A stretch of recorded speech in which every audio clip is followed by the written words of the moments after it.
A tak jak to vidíš.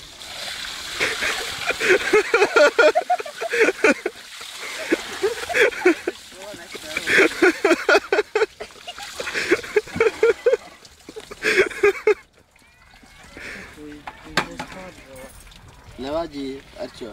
Pak to teďko ne. Prostě ahoj. Potom se s tebou rozlučí. Můžeme prostě tady ležet tak dlouho.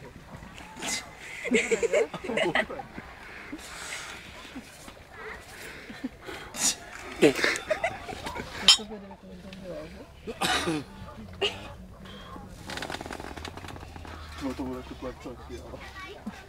Mě ho zabíjá takové. Čau, vylejte. Všichni pomůžeš vyčut. Já jsem se sprchoval. Já se nemůžu spotit, proto tady ležím. Ty jsi byl ve sprše? Byl jsem, no. A proč jsi nehlásil, že tady teplá voda? Však já jsem byl ve sprše.